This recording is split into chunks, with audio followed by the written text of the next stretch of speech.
नमस्ते। Last turn पर हमने देखा था सॉलिड स्टेट दो तरह के होते हैं सॉलिड्स, एक तो क्रिस्टलाइन सॉलिड और दूसरा एमॉर्फस सॉलिड, और इसमें हमने डिफरेंस देखा था ये क्या क्या होते हैं। आज हम पढ़ेंगे space lattice and unit cell. Space lattice and unit cell या त्रिविम जालक और इकाई कोशिका। त्रिविम जालक किसे कहेंगे या पहले जालक या लैटिस किसे कहते हैं?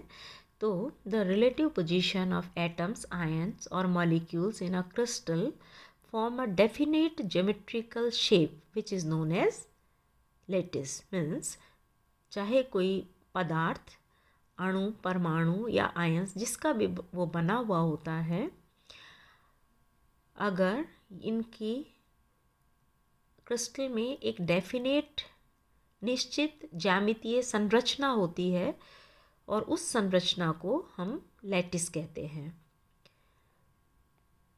अगर ये रेगुलर अरेंजमेंट 3 डायमेंशनल या 3D अरेंजमेंट होता है इन पार्टिकल्स का, 3D dimensional means X, Y और जेड तीनों एक्सिस में अगर इनका हम अरेंजमेंट स्टडी कर पाते हैं तो उसको हम कहेंगे स्पेस लैटिस।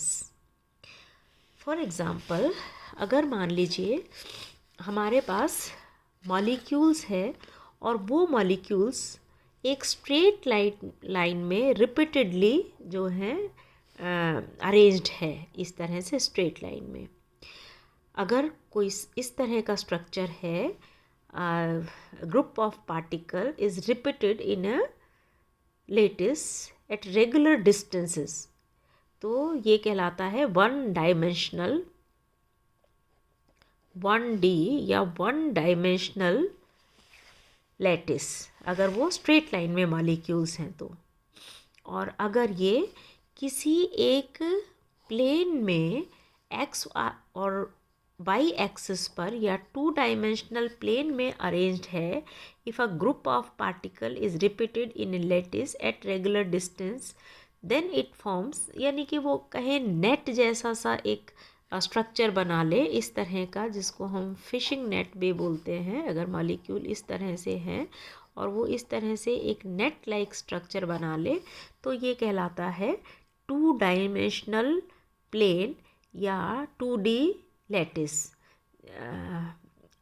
अगर हम इन डॉट्स को, ये जो यहाँ पे दिखाए गए हैं, ये जो है ये मॉलिक्यूल्स, आयंस या एटम्स हैं, तो स्पेस में अगर वो रेगुलर इंटरवल पर एक निश्चित दूरी पर इस तरह से प्लेन में सिचुएटेड है और इस तरह का नेट लाइक स्ट्रक्चर बना रहे हैं, तो हम उसको कहेंगे कि वो जो स्ट्रक्चर है वो 2 डायमेंशनल स्ट्रक्चर है, यानी कि एक्स एक्सिस और वाई एक्सिस ये केवल एक ही डायरेक्शन में है, चाहे वो एक्स, वाई या जेड किसी में भी हो, एक डायरेक्शन में है, तो उसको हम कहेंगे कि ये हमारा लीनियर स्ट्रक्चर है। इसी तरह से जो 3 डायमेंशनल स्ट्रक्चर होता है, 3 डायमेंशनल स्ट्रक्चर का मतलब है कि ये स्पेस में मीन्स एक्स, वाई और जेड एक्सिस में, तीनों एक्सिस में ये मॉलिक्यूल जो है सिचुएटेड हो। जैसे मान लीजिए हम यहाँ पर ये तो एक स्ट्रेट लाइन में कोई, जैसे इसको अगर हम सिंपली समझाएं कि अगर ट्रेन है एक पर्टिकुलर पाथ पर मूव कर रही है, रेलवे ट्रैक है, पर्टिकुलर पाथ पर है, अगर हम कहें अलवर से 5 किलोमीटर डिस्टेंस पर जो है वो हमारी ट्रेन लोकेटेड है, इसका मतलब कि ये एक 1 डायमेंशनल प्लेन है जिसको कि हमें इस ट्रेन को लोकेट करने के लिए केवल एक कोऑर्डिनेट, मतलब हमें केवल ये बताना पड़ा कि वो स्टेशन से 5 किलोमीटर डिस्टेंस पर है, तो ये एक फिक्स जगह है यहाँ से कि एक स्ट्रेट लाइन में जा रहा है। तो हमें केवल जब एक कोऑर्डिनेट बताना पड़ता है किसी चीज़ को लोकेट करने के लिए, means it is in 1 dimensional plane. 2 dimensional plane, जैसे मान लीजिए ये डॉट हमारा यहाँ पर लगा हुआ है, तो हम कहें कि इधर से इसकी डिस्टेंस 2 सेंटीमीटर है और यहाँ से ये डिस्टेंस 3 सेंटीमीटर है। अब ये कहीं पर भी प्लेन में जब होगा, अगर ये कुछ भी नहीं है, हमने यहाँ हम कहें यहाँ से 2 सेंटीमीटर, यहाँ यहाँ से इस एक्सिस से 3 सेंटीमीटर डिस्टेंस पर कोई भी पॉइंट है तो ये हमेशा इसको इसी जगह पर लोकेट करेगा। मतलब इसकी लोकेशन को बताने के लिए हमें केवल 2 कोऑर्डिनेट्स की ज़रूरत होगी, तो हम कहेंगे कि 2 डायमेंशनल प्लेन में है। लेकिन अगर स्पेस में, मतलब इसके ऊपर पैरेलल मान लीजिए कोई पॉइंट यहाँ पर सिचुएटेड है, तो इस पर्टिकुलर पॉइंट को लोकेट करने के लिए हमें एक्स एक्सिस, वाई एक्सिस और नीचे से जेड एक्सिस, तो तीनों स्पेस में, मतलब 3 डायमेंशनल प्लेन में स्पेस में कोई पॉइंट लोकेटेड है, कोई आयन मॉलिक्यूल या एटम प्रेजेंट है, तो इसको लोकेट करने के लिए हमें बताना पड़ेगा कि एक्स एक्सिस से कितनी दूरी पर है, वाई एक्सिस से कितनी दूरी पर है और इस जेड एक्सिस से कितनी दूरी पर है। अब ये लोकेट हो गया कि फिक्स है, इसकी इतनी डिस्टेंस है। अगर हमने यहीं की यहीं और ऊपर कर दिया तो ये पोजीशन चेंज हो गई, अगर नीचे कर दिया तो इसकी वापस पोजीशन चेंज हो गई। लेकिन अगर ये सेम इसी, सपोज ये 2 सेंटीमीटर प्लेन जो है ऊपर है, तो इसका एक फिक्स अरेंजमेंट हो गया, यहाँ से 3 सेंटीमीटर, यहाँ से 2 सेंटीमीटर और नीचे से 2 सेंटीमीटर ऊपर तक 3 डायमेंशनल प्लेन में ये पॉइंट है। तो 3 डायमेंशनल जो है स्पेस लेटिस जो है, उसका मतलब है कि स्पेस में या 3 डायमेंशनल प्लेन में मॉलिक्यूल्स का क्या अरेंजमेंट है, उसकी ज्योमेट्रिकल शेप क्या है, उसको हम कहेंगे कि वो space lattice. Means the regular 3D या 3 dimensional arrangement of these particles is known as space lattice. त्रिविम जालक क्या कहलाएगा कि स्पेस में 3 डायमेंशनल अरेंजमेंट जो है, मतलब एक्स वाई जेड एक्सेस से पार्टिकल की पोजीशन जो होती है वो कहाँ पर सिचुएटेड है, ये जो रेगुलर अरेंजमेंट है वो कहलाएगा स्पेस लेटिस। हैवी साइंटिस्ट थे, उनके अकॉर्डिंग जो कोई भी क्रिस्टल है उसका जो एक्सटर्नल स्ट्रक्चर है वो रेगुलर या उसमें नियमितता होती है या एक फिक्स अरेंजमेंट होता है, जिसके कारण उसमें जो ऑर्डर्ड अरे बनती है कॉन्स्टिट्यूएंट पार्टिकल्स की, उसको हम 3 डायमेंशनल प्लेन में जब रखते हैं तो वो हमारा स्पेस लेटिस कहलाएगा। जैसे फॉर एग्जांपल अगर हम कहें कि कोई एक स्पेस लेटिस है और उसका क्यूबिक स्ट्रक्चर है, क्यूबिक स्ट्रक्चर का मतलब कि उसके एक्स वाई और जेड तीनों एक्सिस में एक बराबर बराबर डिस्टेंस है, इस तरह का एक क्यूबिक स्ट्रक्चर है।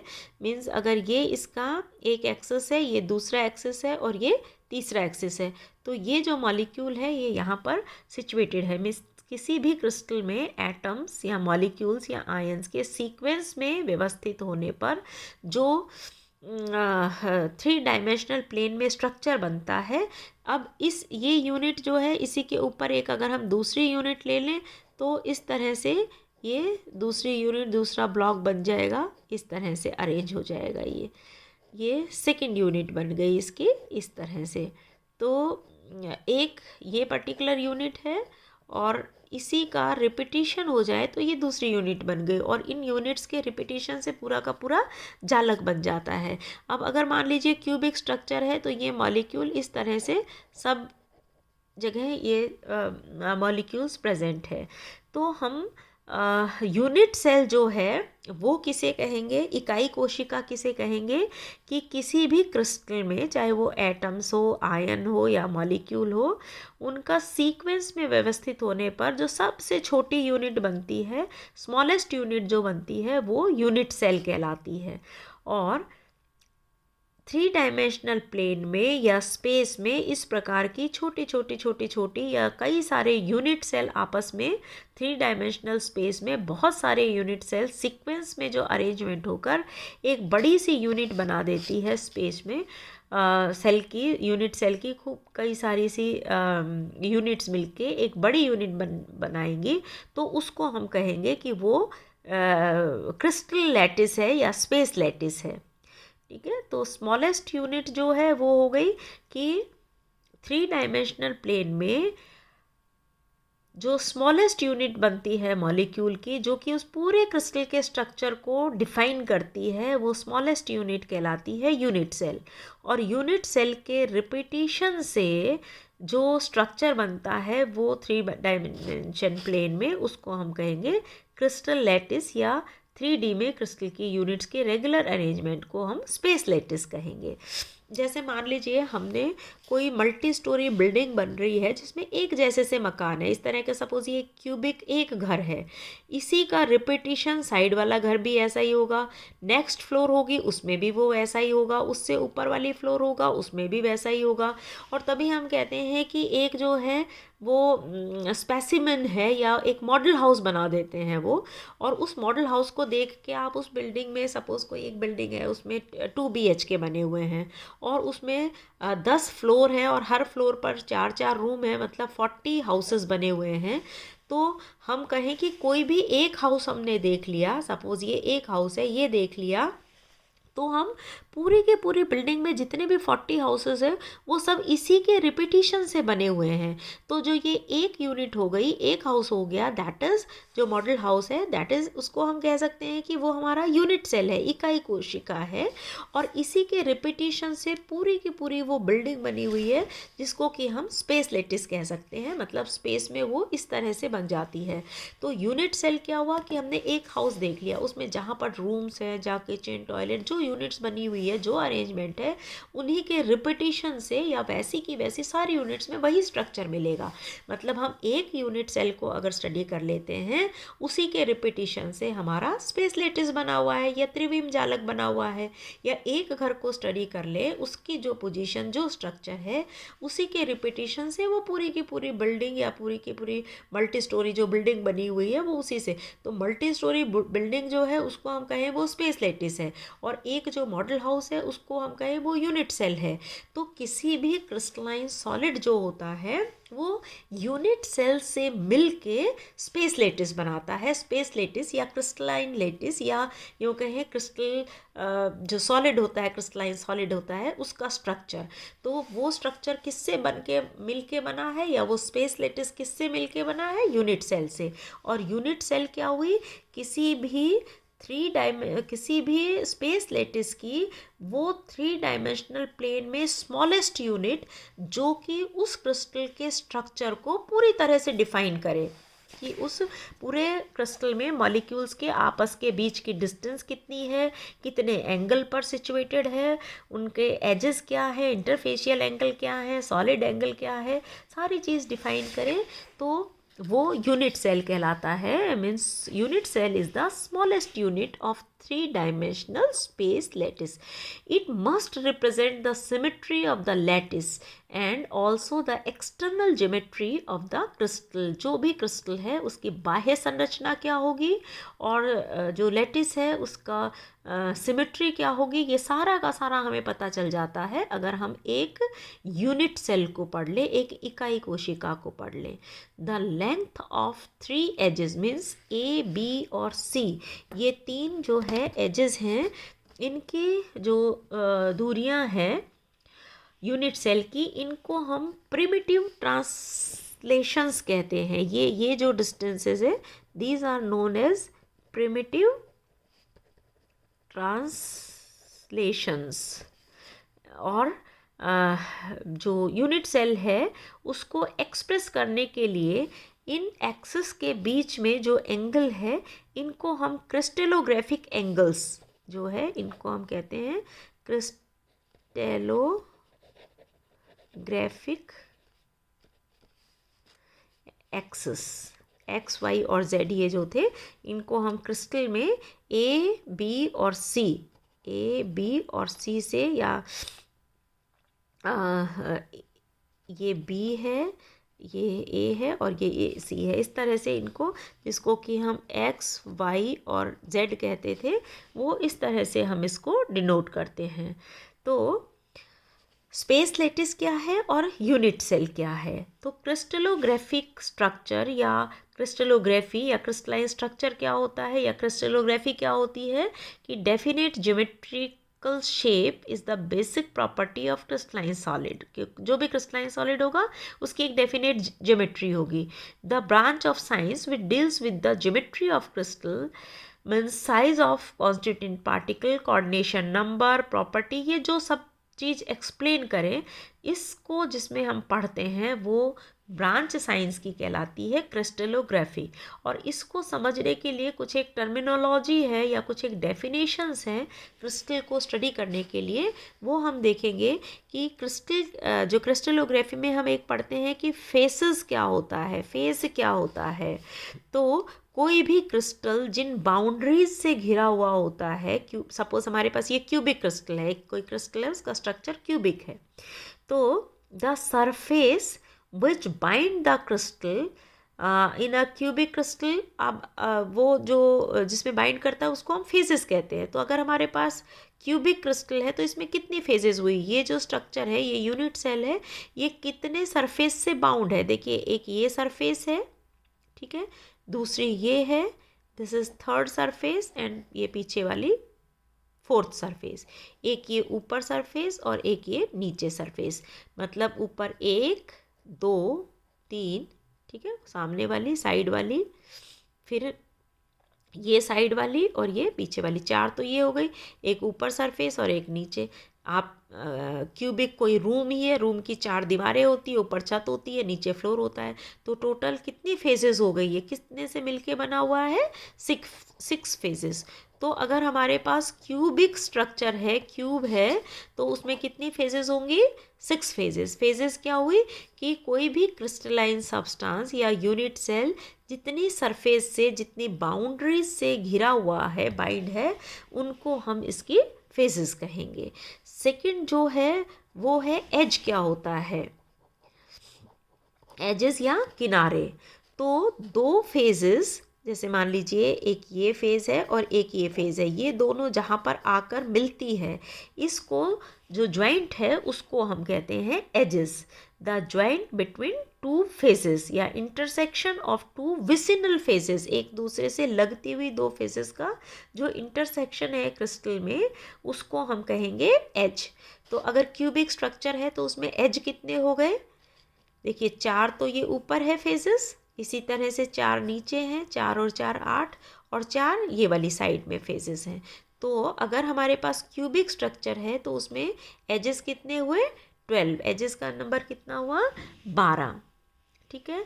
इसी तरह से सॉलिड एंगल, सॉलिड एंगल क्या होता है कि 2 से अधिक फेजेस जो है, 2 से अधिक एजेस, जैसे एक ये एज है, एक ये एज है और ये तीसरा एज है, तो ये जहाँ जाकर मिलते हैं 2 3 4 ये एजेस जहाँ पर जाके मिलते हैं उसको हम सॉलिड एंगल बोलते हैं।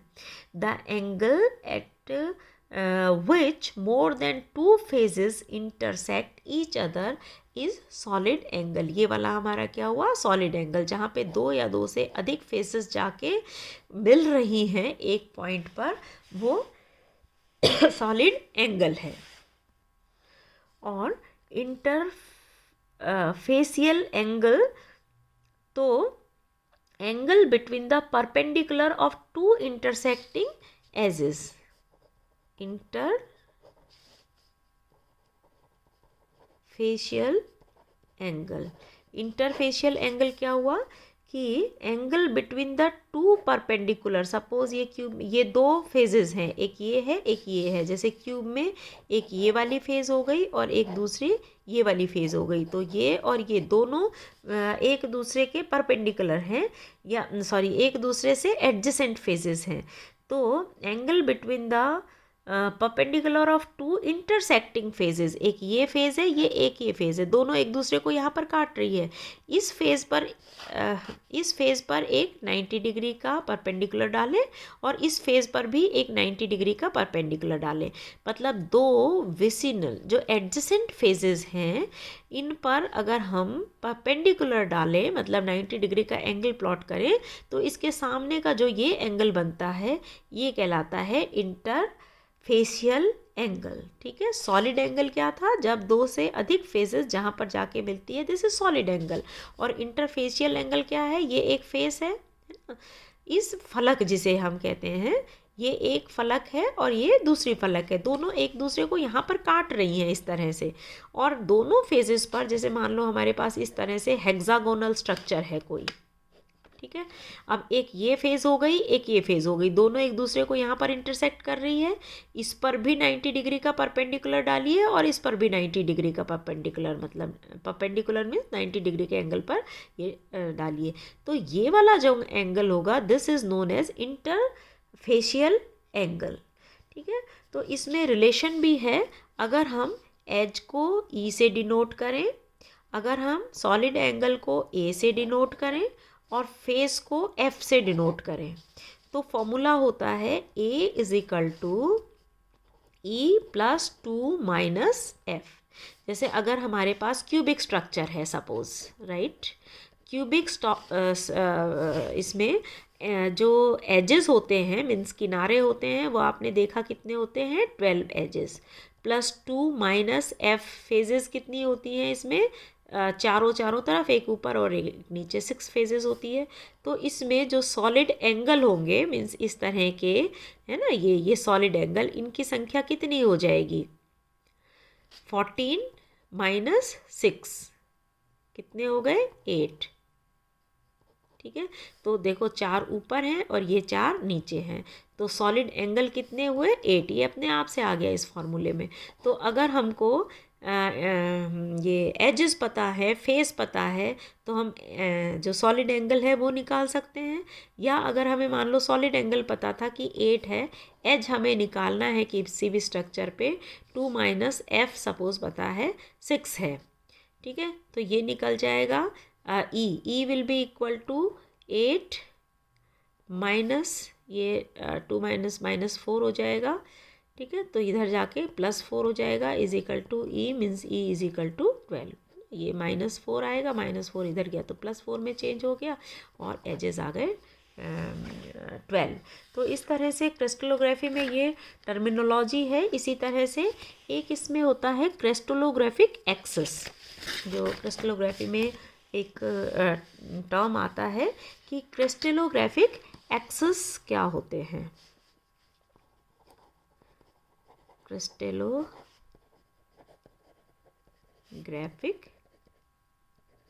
एक्सिस, क्रिस्टलोग्राफिक एक्सिस जो होंगे क्रिस्टलोग्राफी में, जैसे क्यूबिक स्ट्रक्चर है या और कोई भी स्ट्रक्चर है, रोम्बिक है, ऑर्थोरोम्बिक है, ट्राइक्लिनिक स्ट्रक्चर है, इसमें जो हम कहते हैं कि ये सपोज एक्स एक्सिस है, ये वाई एक्सिस है और ये जेड एक्सिस है ना, एक्स वाई एंड जेड, ये एक्सिस कहते हैं। क्रिस्टलोग्राफी में हम इसको कहते हैं ये ए एक्सिस है, हमेशा इस साइड जो है इसको हम बी एक्सिस लेते हैं और ये सी एक्सिस है। ठीक है। ये ओरिजिन है, ओरिजिन से ए बी और सी ये एक्सिस है जिसको हम क्रिस्टलोग्राफिक एक्सिस भी कहते हैं। ठीक है। तो किसी भी क्रिस्टलाइन सॉलिड की ज्योमेट्री को एक्सप्लेन करने के लिए हमेशा हमें 3 एक्सिस की ज़रूरत होगी जिसको हम क्रिस्टलोग्राफिक एक्सिस कहते हैं, और ये होते हैं ए बी एंड सी। ये क्रिस्टलोग्राफिक एक्सिस है ए बी एंड सी, और इस तरह से ओरिजिन से ए बी और सी ये 3 क्रिस्टलोग्राफिक एक्सिस है।